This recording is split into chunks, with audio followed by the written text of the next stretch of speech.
আজ ৮ July world skin health day. সবাইকে স্বাগত জানাচ্ছি এনটিভির আজকের এই বিশেষ আয়োজনে। আপনাদের সাথে আছে আমি ডাক্তার সামিউল আওয়াল স্বাক্ষর। দর্শক, আজকের এই দিনে আমরা স্কিনের নানা খুঁটিনাটি বিষয়গুলো নিয়ে আলোচনা করব। এই বিষয়গুলো নিয়ে আলোচনা করার জন্য আজ আমাদের সাথে স্টুডিওতে রয়েছেন একজন বিশেষজ্ঞ চিকিৎসক। চলুন দর্শক, অনুষ্ঠানের শুরুতেই পরিচিত হয়ে আসি আমাদের আজকের অতিথির সাথে।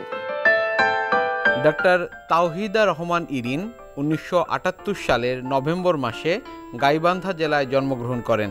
তিনি ২০০৩ সালে ময়মনসিংহ মেডিকেল কলেজ থেকে MBBS ডিগ্রি অর্জন করেন। এরপর তিনি চিকিৎসা বিজ্ঞানে উচ্চতর ডিপ্লোমা ডিগ্রি লাভ করেন। বর্তমানে তিনি রিজুভা ওয়েলনেসের ডার্মাটোলজিস্ট এবং ফাউন্ডার হিসেবে রয়েছেন। আপনাকে স্বাগত জানাচ্ছি আমাদের আজকের এই আয়োজনে। অসংখ্য ধন্যবাদ madam. World skin health day নানা উদ্দেশ্যকে সামনে রেখে এই দিনটি সারা বিশ্বব্যাপী পালন করা হচ্ছে। কি উদ্দেশ্যকে সামনে রেখে আপনারা এই দিনটি পালন করছেন? World skin health day international dermatological society এবং international society of dermatology organise করে থাকেন, যেখানে উদ্দেশ্য এবছরের থিম যেটি হচ্ছে no health without skin health. সে কারণেই বলা হয় যে no health without skin health. Skin নিয়ে সচেতনতার জায়গাটি সেটি কেমন দেখছেন আগের তুলনায়? পুরো বিশ্বব্যাপী 1.8 বিলিয়ন এনারা হচ্ছে স্কিনের বিভিন্ন ডিজিজ সাফারার। এছাড়া মোর দ্যান 3 বিলিয়ন মানে স্কিন কেয়ারের যে অ্যাক্সেস বা ডার্মাটোলজির যে সুবিধা এগুলো থেকে কিন্তু বঞ্চিত হচ্ছে। সে কারণে অ্যাওয়ার করার জন্যই এই দিনটি পালন করা হয়। আর আমি আমার সেক্টর থেকে ছোট পরিসরে করছি যে একটু free analysis, skin and health মানে স্কাল্প অ্যানালাইসিস এবং সেই সাথে স্ক্রিনিং। আর যেহেতু বলা হয়েছে no health without skin health, আমি অন্যান্য সেক্টরগুলোকেও আমার সাথে রেখেছি, কোলাবোরেশন করেছি, যেমন ওমেন কেয়ার, কাপল কাউন্সেলিং, কারণ মানসিক সুস্থতা অনেক বড় ব্যাপার, ওয়েট ম্যানেজমেন্ট, পেইট ম্যানেজমেন্ট। তো এটা তো একটি দিনে সম্ভব না, আমি পুরো মাসব্যাপী এগুলোর আয়োজন করেছি। ত্বকের যত্ন নেওয়া কেন প্রয়োজন? আমাদের স্কিন সব থেকে লার্জেস্ট অর্গান এবং ত্বক শুধু আমাদেরকে মানে কাভার করেই রাখে না, এটি আমাদেরকে সুরক্ষা দেয়। আর ত্বকের যত্নের ক্ষেত্রে যেটি আসে যে কনসিস্টেন্সি এবং টার্গেটেড। আপনার কী ধরনের সমস্যা আছে এবং আপনার ত্বক কী ধরন, সে অনুযায়ী ত্বকের কেয়ারটা করতে হবে। এবং কেয়ারটা শুধু একদিনের না, you have to be consistent. পুরো বছর জুড়েই আপনাকে ডেইলি, উইকলি, মান্থলি এবং ইয়ারলি বেসিসে ত্বকের যত্নটি নিতে হবে। ত্বকের সুরক্ষার জন্য পরীক্ষা নিরীক্ষার প্রয়োজন হয় কিনা? আমরা যদি এক্সটার্নাল অ্যানালাইসিসের কথা বলি, সেখানে আমরা ডার্মাস্কোপ, আমরা যেমন স্টেথোস্কোপ দিয়ে আমাদের হার্টবিট দেখি বা শুনি, সেরকম আমাদের বা আল্ট্রাসাউন্ড দিয়ে আমরা ইন্টারনাল অর্গানগুলো এক্সামিন করি, সেরকমই আমরা ডার্মাস্কোপ দিয়ে আমরা ত্বকের অ্যানালাইসিস করি। সেখানে আমাদের হেয়ারের জন্য একটু ডিফারেন্ট প্রোব থাকে, স্কিনের জন্য এক ধরনের থাকে। এতে আমাদের স্কিনের কন্ডিশন, কারেন্ট কন্ডিশন, টেক্সচার এবং সে তার কতখানি ফাংশন করছে, তার অয়েল গ্ল্যান্ডটা কীরকম পারফেক্টলি কাজ করছে কিনা, কম বা বেশি, এবং আমাদের সোয়েট, সেবাম, সেগুলো সব কিছুর একটা সুন্দরভাবে আমাদের স্ক্রিন হয়ে থাকে। এবং এছাড়াও আমরা কিছু লাইট থেরাপির মাধ্যমেও আমরা এক্সামিন করে থাকি, যেমন উডস ল্যাম্প, এগুলোর মাধ্যমে আমরা স্কিন অ্যানালাইসিস করে থাকি। এটা গেল হচ্ছে এক্সটার্নাল অ্যানালাইসিস।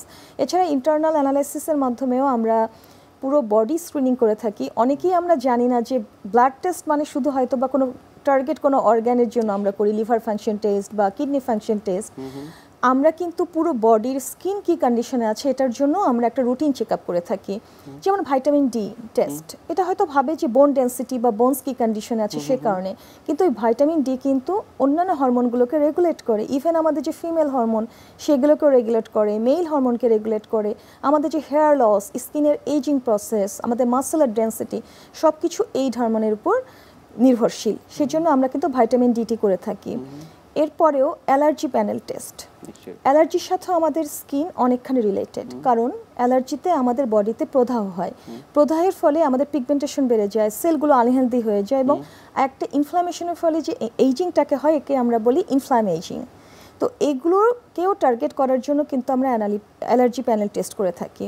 লিভার ফাংশন টেস্টের মাধ্যমে আমরা হচ্ছে অ্যালার্জির, অনেক সময় পেশেন্ট এসে বলে যে ইচিং হচ্ছে, আমরা দেখা যাচ্ছে কোনো কারণ খুঁজে পাচ্ছি না, ফুড প্যানেল ট্রাই করছি, প্রোডাক্ট দিয়ে আমরা ট্রাই করছি যে স্ক্রিনিং করে, তখন দেখা যায় লিভার ফাংশনের এএলপি একটি টেস্টের মাধ্যমে দেখা যায় যে তার এই ইচিংয়ের একটা কারণ বের হয়ে আসে। বর্তমান প্রেক্ষাপটে অনেকেই দেখছি যে মেকআপের যে আধিক্যের বিষয়টি রয়েছে সেটি কি আসলে কোনো ধরনের ক্ষতিকর প্রভাব পড়ছে কিনা? মেকআপ মানেই ত্বকের ক্ষতি, এরকম একটা স্লোগান আমরা ছোট থেকে শুনে আসছি। তো এখন কিন্তু মেকআপটা অনেকখানি প্রয়োজন হয়ে গিয়েছে। যারা মিডিয়ায় কাজ করছেন, প্রতিদিন ডে টু ডে ইভেন্টগুলোতে পার্টিসিপেট করছেন, এবং অনেকেই আছেন যে সারা বছর মেকআপ করছেন না, কিন্তু বছরে বিশেষ কিছু দিন উৎসবে তারা মেকআপ করছেন।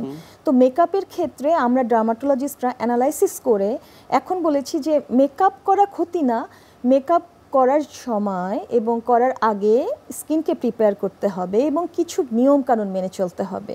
এবং সে কারণেই dermatologist tested skin care infused hybrid cosmetics এবং মেকআপ প্রোডাক্ট কিন্তু আমরা এখন লঞ্চ করেছি। মেকআপ করার পূর্বে প্রিপারেশনটি কিভাবে নিতে হয়? মেকআপ করার পূর্বে যদি মেকআপ প্রোডাক্টের কথা বলি, পারচেসের বিষয়টি আসে বা সিলেকশনের বিষয়টি আসে। তো সেক্ষেত্রে সিলেকশনের সময় আমরা খেয়াল রাখবো এর শেলফ টাইম এবং মেয়াদোত্তীর্ণ তারিখ। শেলফ টাইমটা হচ্ছে যে আমরা একটা ফেস পাউডার বা কম্প্যাক্ট পাউডার বা ফাউন্ডেশন, ফেসের যে প্রোডাক্টগুলো, সেগুলো যদি একবার খুলে ফেলি, ডেট থাকলেও আমরা কিন্তু 1 বছর পরে সেগুলোর ব্যবহার করব না। এরকম চোখের যে প্রোডাক্টগুলো আছে, আইশ্যাডো, মাস্কারা, আইলাইনার, এগুলো 6 মাসের বেশি ব্যবহার করব না। এটি গেল শেলফ টাইম। টেম্পারেচারটা অবশ্যই মেনটেন করতে হবে। আর মেয়াদোত্তীর্ণ তারিখের বিষয়টি তো আছে। এবং যাদের স্কিন অয়েলি তারা একটু non comedogenic oil free makeup প্রোডাক্টগুলো ব্যবহার করবে।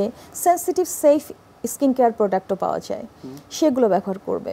এবং একটু আগে যেহেতু বলেছি skin care infused hybrid makeup product, সেক্ষেত্রে স্কিন কেয়ার ইনফিউজড হলো আমরা স্কিন কেয়ারের জন্য যে অ্যাক্টিভ ইনগ্রিডিয়েন্টগুলো ব্যবহার করি, যেগুলো ত্বকের জন্য বেনিফিশিয়াল, সেগুলো কিন্তু এখন মেকআপ প্রোডাক্টে ব্যবহার করা হয়। ছোট্ট কিছু উদাহরণ দিয়ে বলছি, যেমন হাইলুরোনিক অ্যাসিড, আমরা জানি যে এটা আমাদের স্কিনকে হাইড্রেটেড রাখে, প্লাম্প করে, হাইড্রেটার। আমাদের অনেক মেকআপ প্রোডাক্ট যেমন ফাউন্ডেশন, সানস্ক্রিন এবং আমাদের যে গ্লো মিস্টগুলো ব্যবহার করি, সেগুলোতে হাইলুরোনিক অ্যাসিড থাকে। আরেকটি চমৎকার ইনগ্রেডিয়েন্ট হচ্ছে নিয়াসিনামাইড, যেটি আমাদের ব্যারিয়ারকে সুরক্ষা দেয়, সোয়েট এবং সেবামকে রেগুলেট করে, সেই সাথে স্কিনকে ব্রাইটেনিং এফেক্টও দেয়। এগুলোও কিন্তু আমাদের অনেক টিন্টেড ময়শ্চারাইজার, সেরাম, সানস্ক্রিন এবং কম্প্যাক্ট পাউডারে এই নিয়াসিনামাইড থাকে। আরেকটি ইনগ্রেডিয়েন্টের কথা না বললেই নয়, পেপটাইড। পেপটাইড হচ্ছে অ্যান্টি এইজিং একটি ইনগ্রেডিয়েন্ট, যেটি ব্যারিয়ারকেও রিপেয়ার করে, ত্বকেও সুরক্ষা রাখে এবং ম্যাচিউর স্কিনে ব্যবহার করলে আমাদের যে স্কিনে কেকি ফ্লেকি রিঙ্কেলগুলো, সেগুলো কিন্তু হওয়ার সম্ভাবনাটাকে কমিয়ে দেয়। অর্থাৎ মেকআপও করছি, এবার বেনিফিটও পাচ্ছি। আর স্কিন কেয়ার ইনফিউজডের সাথে হাইব্রিডের বিষয়টি সেটি হচ্ছে যে হাইব্রিডটি কেন আবিষ্কৃত হলো, সেটি হচ্ছে যে মেকআপের যে লেয়ার, আমরা অনেক ধরনের লেয়ার ব্যবহার করি, এটাকে কমিয়ে আনা।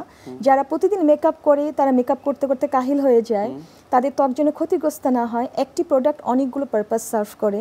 যেমন একটি সানস্ক্রিন যদি ব্যবহার করে, এখানে প্যান্থেনল থাকে, ভিটামিন B5, এটি একাধারে প্রাইমারের কাজ করে, সানস্ক্রিনের কাজ করে এবং একটা গ্লো ইফেক্ট দেয়।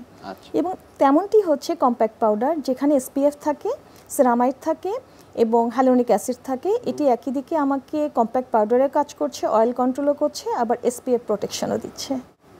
মেকআপের পরবর্তী সময় সেটির যত্ন আসলে কিভাবে নিতে হয়? প্রথম পরামর্শ হচ্ছে মেকআপটা রিমুভ করতে হবে। অনেকেই আমরা খুব টায়ার্ড হয়ে থাকি বা খুব রাশে থাকি, মেকআপ নিয়ে ঘুমোতে যাই, বা দেখা গেল যে আমাদের ইভেন্টটা সকালে, আমি মেকআপ নিয়ে সারাদিন বসে আছি, আননেসেসারি। আমার কিন্তু মেকআপটা রিমুভ করলে আমার ত্বকটা একটা মানে নিঃশ্বাস নেওয়ার মতো একটা সময় পাবে। তো সেক্ষেত্রে যখনই আমার ইভেন্ট বা কাজ শেষ, আমি মেকআপটা রিমুভ করবো। আর মেকআপ নিয়ে কখনই ঘুমোতে যাব না। তাহলে যে ক্ষতিগুলো হয়, প্রথম ক্ষতি হচ্ছে যে মেকআপে কিন্তু অনেক ধরনের ডাই, ফ্রেগ্রেন্স থাকে, এটি আমাদের ত্বক ইরিটেট করে, সেন্সিটিভ করে ফেলে, র্যাশ দেখা দেয়, কন্ট্যাক্ট ডার্মাটাইটিস দেখা দেয়। এই যে আইশ্যাডো, আইলাইনার, এগুলো নিয়ে যখন ঘুমাতে যাই, মাস্কারা, আমাদের আইল্যাশগুলো ব্রিটেল হয়ে যায়, ভেঙে যায়। আইব্রাউতে আমরা যে কালারগুলো করে থাকি বা পেন্সিল ব্যবহার করে থাকি, এটির পিগমেন্টই আমাদের আইব্রাউ ফল বা দেখা যায় আইব্রাউ শেড হয়ে যায়, অনেকের আইব্রাউ খুব ঝরে যাচ্ছে, ফাঙ্গাল ইনফেকশন হয়। এরপরে হচ্ছে ফেসের ব্যাপারে যদি বলি, পোরকে ক্লগ করে, আমাদের সোয়েট ডাক্টকে ব্লক করে ফেলে, পিম্পল দেখা দেয়, ব্রন দেখা দেয়। আর যে কারণে আমরা মেকআপ ব্যবহার করি, পিগমেন্টেশনটাকে একটু কমানোর জন্য দেখা যায় যে আননেসেসারি কিছু পিগমেন্টেশন তৈরি হয়। তো এই বিষয়গুলো খেয়াল করবে। আরেকটি মেসেজ আমি দর্শককে জানাতে চাই যে শেয়ারিং মেকআপ মানে শেয়ারিং জার্মস, মানে শেয়ারিং ইজ কেয়ারিং, আমরা এই শব্দটির সাথে পরিচয়। এই একটা ব্যাপারে আমরা কখনোই শেয়ার করব না, সেটি হচ্ছে মেকআপ প্রোডাক্ট এবং মেকআপ টুলস।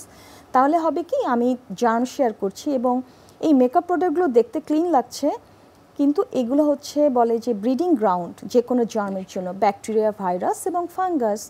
আরেকটি ছোট উদাহরণ বলতে পারি, আমার কাছে একজন পেশেন্ট এসেছিল ঠোঁটে কোল্ড সোর নিয়ে, পরে দেখা গেলো সে তার ফ্রেন্ডের লিপস্টিক শেয়ার করেছে।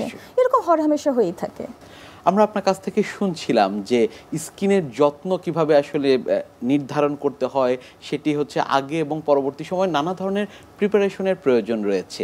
পরবর্তী সময় আসলে এই যে ত্বকের যত্নের কথা বলে থাকি, সেটি নির্ধারণের জন্য কখন চিকিৎসকের কাছে যেতে হবে? আমাদের কাছে যখন পেশেন্টরা আসে দুটো উদ্দেশ্যে আসে, কখনো কনসার্ন নিয়ে আসে, কখনো একটা স্কিন কেয়ারের জন্য আসে। তো সেক্ষেত্রে আমরা কেয়ারের ক্ষেত্রে তাদেরকে একটা সিম্পল একটা টার্গেটেড স্কিন কেয়ার রুটিন তৈরি করে দেই, যেটা সবাই মেনে চলতে পারে। AM এবং PM স্কিন কেয়ার রুটিন, যেহেতু AM এ আমাদের সকালের দিকে বা সারাদিন আমাদের ত্বক অনেক ঝড়ঝাপটার মধ্যে দিয়ে যায়, স্ট্রেস এবং অ্যাগ্রেসর, বাইরের যে ধুলোবালি, পলিউশন আমাদের একটা প্রোটেক্টিভ মোডে থাকে, তখন আমাদেরকে স্কিনকে দিতে হয় একটা সুরক্ষা, আমাদের নিচে থেকে সুরক্ষা। রাতের বেলা যেহেতু স্কিন একটা ট্রান্সফরমেটিভ এবং রেস্ট রিপেয়ার মোডে থাকে, তখন আমাদেরকে স্কিনকে দিতে হয় লাভ। সেই জন্য AM এবং PM স্কিন কেয়ার রুটিনটি খুব জরুরি। আর কনসার্ন অনুযায়ী আমরা যেটা বলি যে যদি তার পিগমেন্টেশন থাকে, তার পিম্পল থাকে, একজিমা থাকে, ফেশিয়াল ডার্মাটাইটিস থাকে বা ওভারঅল হেলথ ইস্যু থাকে, সেই অনুযায়ী তো আমরা টার্গেটেড ট্রিটমেন্ট তাদেরকে দিয়ে থাকি। তবে একটু আগে যেহেতু মেকআপ নিয়ে কথা বলছিলাম, এ ধরনের কনসার্ন নিয়েও আসে যে মেকআপ করেও আমরা স্কিনকে কীভাবে ভালো রাখবো, কী ধরনের অ্যাস্থেটিক সার্ভিসগুলো আমরা অ্যাভেইল করতে পারি, সেটাও কিন্তু একটা কনসার্নে পরিণত হয়েছে। সেক্ষেত্রে তখন আমরা তাদেরকে বিভিন্ন ধরনের অ্যাস্থেটিক ফেশিয়াল অ্যাডভাইস করে থাকি। অ্যাস্থেটিক ফেশিয়াল এক একজনের জন্য এক এক রকম, যেমন ড্রাই স্কিনের জন্য, ম্যাচুরি স্কিনের জন্য বা সেন্সিটিভ বা অয়েলি স্কিনের জন্য এটা এক এক ধরনের হয়ে থাকে। অ্যাস্থেটিক ফেশিয়ালের মধ্যে খুব জনপ্রিয় হাইড্রা ফেশিয়াল। এখন হাইড্রা ফেশিয়ালের সিরাম কিন্তু থাকে যেটা এক এক ধরনের স্কিন ভেদে, মানে একটি হাইড্রা ফেশিয়ালের একটা সিরাম দিয়ে সবাইকে আমি করতে পারবো না। এরপরে আমাদের স্কিনকে গ্লো করার জন্য আমরা ডুও ফেশিয়াল করে থাকি, এগুলো ডিভাইস ওরিয়েন্টেড। আরেকটি মজার ফেশিয়াল আছে, আমরা জানি HIFU, high intensity focused ultrasound, যেটা স্কিন টাইটেনিং এবং টোনিং করে, এটাকে আমরা আল্ট্রাসাউন্ড ফেশিয়াল বলে থাকি। এবং কেমিক্যাল পিলের মাধ্যমে যে সলিউশনগুলো ব্যবহার করি, এগুলোকে আমরা কেমিক্যাল ফেশিয়াল বলে থাকি। নামটি কেমিক্যাল, কিন্তু এখানে ব্যবহার করা হয় স্কিন বেনিফিশিয়াল ইনগ্রেডিয়েন্ট, বিভিন্ন ধরনের বোটানিক্যাল এক্সট্র্যাক্ট বা মিল্ক এক্সট্র্যাক্ট। ত্বকের আধুনিক চিকিৎসা সারা বিশ্বের মতো বাংলাদেশে আসলে সব ধরনের সুযোগ সুবিধা রয়েছে কিনা? আমরা এই একটা দিক দিয়ে অনেকখানি এগিয়ে গেছি, কারণ আমাদের ডার্মাটোলজিস্টদের মাঝে একটা যে কম্পিটিশন, এটাকে আমি বলবো যে পজিটিভভাবেই। আমরা কিন্তু সবসময় আপডেটেড থাকছি। বিশ্বের যেখানেই আধুনিক কোনো চিকিৎসা হচ্ছে, অ্যাডভান্স কোনো ট্রিটমেন্ট বা টেকনোলজি হচ্ছে, আমরা সেটি অ্যাভিল করার চেষ্টা করছি। কারণ আমাদের দর্শকদের, আমাদের পেশেন্টদেরও যেহেতু তাদের এক্সপেকটেশন ফুলফিল করার জন্য এবং নিজেদেরকে আপডেটেড করার জন্য আমি পার্সোনালি এটা করতে পছন্দ করি। তো সেক্ষেত্রে আমি আরেকটি আধুনিক ট্রিটমেন্টের কথা বলবো, এটাকে আমরা NAT প্লাসও বলে থাকি, NAD প্লাস বলে থাকি, নিকোটিনামাইড অ্যাডিনোয়েন ডাইনিউক্লিওটাইড। এটি এক ধরনের কোএনজাইম যেটি আমাদের সেলুলার এনার্জিকে বাড়িয়ে দেয়, সেলুলার রিস্টোরে হেল্প করে। এবং পেশেন্টকে যখন এক্সিকিউশন করি, এরপরে পেশেন্টের এনার্জি লেভেল বেড়ে যায়, কোলাজেন বুস্ট হয়, অ্যান্টি এইজিংয়ে কাজ করে। এবং অ্যান্টি এইজিং মানে হচ্ছে ageing gracefully, we live longer but we live better. ত্বকের এই বিষয়গুলো নিয়ে আপনার কাছ থেকে আমরা আরও শুনবো, তবে তার আগে আমাদের এই অনুষ্ঠানে একটি নিয়মিত সেগমেন্ট হচ্ছে বিভিন্ন খাদ্যের পুষ্টি গুণাগুণ সম্পর্কে আমাদের দর্শকদের জানিয়ে দেয়া। প্রিয় দর্শক, দেখছেন স্বাস্থ্য প্রতিদিন। কথা হচ্ছিল ওয়ার্ল্ড স্কিন হেলথ ডে নিয়ে। অনুষ্ঠানের পর্যায়ে দেখে নেব বিভিন্ন খাদ্যের পুষ্টি গুণাগুণ সম্পর্কে আমাদের পুষ্টিবিদের কাছ থেকে। আজকে আমরা কথা বলবো গরমে ত্বকের যত্নের খাবার নিয়ে। গরমকালে আমাদের যে সমস্যাটা প্রথমে হয় ত্বকে, সেটা হচ্ছে ত্বক খুব বেশি ডিহাইড্রেটেড হয়ে পড়ে। এবং এই সময় আমি যতই বাহির থেকে যত্ন নিই না কেন, আমার ত্বক কিন্তু শুকনো এবং মলিনই থাকে। তাই পর্যাপ্ত পরিমাণে পুষ্টিকণা আমার শরীরে কিন্তু প্রবেশ করাতেই হবে। এবং সেটা কিভাবে? সেটা অবশ্যই খাবারের মাধ্যমে। আসুন জেনে নেই কোন খাবারগুলো আমার শরীরে প্রয়োজন গরমকালে। প্রথমেই আমাকে খেয়াল রাখতে হবে আমার শরীরে যাতে পানির অভাব না হয় এবং আমি যাতে ডিহাইড্রেশনে না ভুগি। তাই পর্যাপ্ত পরিমাণে পানি এবং পানিযুক্ত খাবার কিন্তু আমার শরীরে প্রবেশ করাতে হবে। তাই প্রতিদিনের খাদ্য তালিকায় অন্তত পক্ষে 2.5 লিটার পানি রাখুন এবং শাকসবজি, ফলমূল যে খাবারগুলো পানি কন্টেন্ট করে সেগুলো খাবো। আমরা যেটা করি গরমকালে বেশিরভাগ সময় দেখা যায় জুস খাচ্ছি এবং অন্য ধরনের ফ্রিজ থেকে বের করে ঠান্ডা খাবার খাচ্ছি। এতে কিন্তু আমাদের ত্বকের উপরে একটি প্রভাব ফেলে। ঠান্ডা খাবার কিন্তু ত্বককে প্রদাহ তৈরি করে এবং ত্বকের যে সিস্টেম রয়েছে সেটাকে ব্রেকডাউন করে দেয়। তাই অতিরিক্ত পরিমাণে ঠান্ডা খাবার কিন্তু গরমের দিনে খেলে শরীর কিন্তু বেশি ডিহাইড্রেটেড হয়ে যাবে। তাই আমরা যদি জুসও খাই তাহলে সুগার ফ্রি ন্যাচারাল ফলমূল থেকে তৈরি জুস খেতে পারি এবং ঠান্ডা ছাড়া বা নর্মাল টেম্পারেচারের জুস কিন্তু খেতে পারি। এছাড়া আমাদের আরেকটা বিষয় মাথায় রাখতে হবে, সেটা হচ্ছে আমাদের স্কিনে যে দুটো জিনিস ডিহাইড্রেশন রক্ষা করতে সাহায্য করে সেটা হচ্ছে হাইলুরোনিক অ্যাসিড এবং কোলাজেন। এই দুটো উপাদান যাতে আমাদের খাবারের মাধ্যমে প্রতিদিন খাদ্য তালিকায় প্রবেশ করে সেদিকে খেয়াল রাখতে হবে। হাইলুরোনিক অ্যাসিড এবং কোলাজেন এই দুইটা উপাদানই কিন্তু আমরা বাদাম থেকে, বিভিন্ন ধরনের শাকসবজি থেকে, চিয়া সিড থেকে, ফ্লাক্স সিড থেকে পেয়ে থাকি। এছাড়া ডিমও কিন্তু কোলাজেনের একটি ভালো উৎস। তাই খাদ্য তালিকায় প্রতিদিনের তালিকায় আমরা ডিম, বাদাম, সিড এবং শাকসবজি এবং ভিটামিন সি জাতীয় খাবার রাখবো। গরমকালে খুব একটি গুরুত্বপূর্ণ ফল রয়েছে আমাদের দেশে, সেটি হচ্ছে তরমুজ। তরমুজ কিন্তু খুব একটা মিনারেলসের আধার। এটা কিন্তু প্রতিদিন আমরা পর্যাপ্ত পরিমাণে খেতে পারি এবং এটা কিন্তু ন্যাচারাল সুইটস। সুতরাং আমরা কিন্তু খাদ্য তালিকায় চিনি ছাড়াই কিন্তু তরমুজ এক বাটি পরিমাণ খেয়ে ফেলতে পারি। এছাড়া আরও একটি গুরুত্বপূর্ণ উপাদান রয়েছে পর্যাপ্ত পরিমাণে কার্বোহাইড্রেট জাতীয় খাবার। কার্বোহাইড্রেট জাতীয় খাবার যদি আপনার খাদ্য তালিকায় কম থাকে এবং তার পুষ্টির গুণগত মান যদি কম থাকে তাহলে কিন্তু আপনার স্কিনে রিঙ্কেলস পড়বে। তাই কুচকানো স্কিন থেকে রক্ষা পাওয়ার জন্য আপনাকে পর্যাপ্ত পরিমাণে কার্বোহাইড্রেট জাতীয় খাবার রাখতে হবে। খেয়াল রাখতে হবে কার্বোহাইড্রেট জাতীয় খাবারগুলো যাতে ফাইবার সমৃদ্ধ হয়, যেমন লাল চাল, লাল আটার রুটি, ওটস, জব, বার্লি এগুলো কিন্তু আমরা অনায়াসেই খেতে পারি। আরও একটা ব্যাপার মাথায় রাখতে হবে, সেটা হচ্ছে পর্যাপ্ত হেলদি ফ্যাট যাতে আমাদের খাদ্য তালিকায় প্রতিদিন প্রবেশ করে। হেলদি ফ্যাট বলতে আমরা কিন্তু নর্মালি যে তেল খাচ্ছি খাবারে সেই তেলের কথা বলছি না। সাধারণত হেলদি ফ্যাট বলতে আমরা বুঝি সেই সব তেল যাতে রয়েছে পলি আনস্যাচুরেটেড ফ্যাটি অ্যাসিড এবং মনো আনস্যাচুরেটেড ফ্যাটি অ্যাসিড। পলি এবং মনো আনস্যাচুরেটেড ফ্যাটি অ্যাসিড যুক্ত খাবারগুলো হচ্ছে তিল, ফ্ল্যাক্স সিড, সয়া এগুলো। তো ওমেগা 3-র একটি গুরুত্বপূর্ণ উপাদান হচ্ছে সামুদ্রিক মাছ। সামুদ্রিক মাছ আমরা প্রতিদিন অন্তত খেতে না পারলেও সপ্তাহে 2 থেকে 3 দিন খাওয়ার চেষ্টা করব। তাহলে আমরা হেলদি ফ্যাট জাতীয় খাবারগুলো আমাদের খাদ্য তালিকায় পৌঁছাতে পারবো। তাই আসুন যত্ন নেই আমাদের স্কিনে, বাহির থেকে নয় ভিতর থেকে। পর্যাপ্ত পরিমাণে পুষ্টিকণা সমৃদ্ধ খাবার খাদ্য তালিকায় রাখি এবং নিজের ত্বককে তৈরি করি যৌবনদীপ্ত এবং আনন্দময়।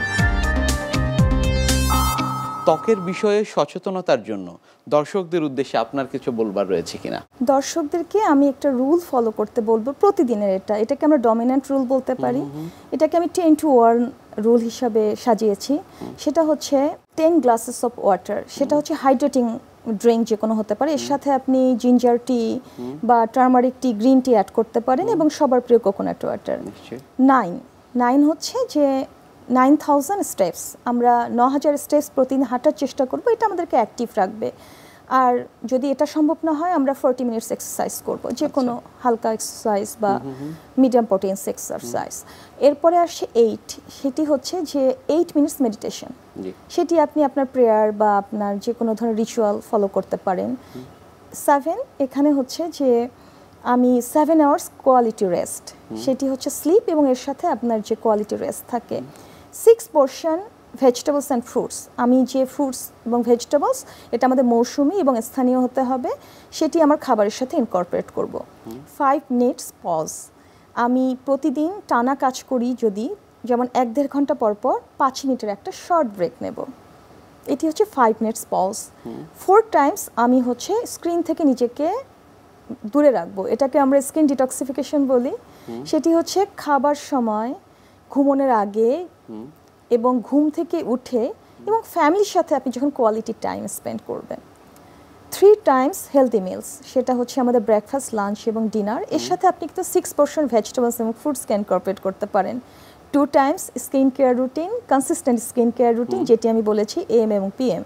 এবং নাম্বার 1, আমি নিজের ভালো রাখার জন্য যে কোনো একটা হবি পিক করব, সেটা আপনার জার্নালিং হতে পারে, লেখালেখি হতে পারে। আর এই সকল কিছুর সাথে আমাদেরকে গ্র্যাটিটিউড প্র্যাকটিস করতে হবে। সৃষ্টিকর্তার প্রতি নিজেকে সুস্থ রাখার জন্য প্রতিদিন আমাদেরকে কৃতজ্ঞ থাকতে হবে। এটি আমাদের দর্শকদের উদ্দেশ্যে এই বিশেষ দিনের মেসেজ। নিশ্চয়ই। অনেক ধন্যবাদ আপনাকে আমাদের আজকের এই অনুষ্ঠানে আসবার জন্য। অসংখ্য ধন্যবাদ।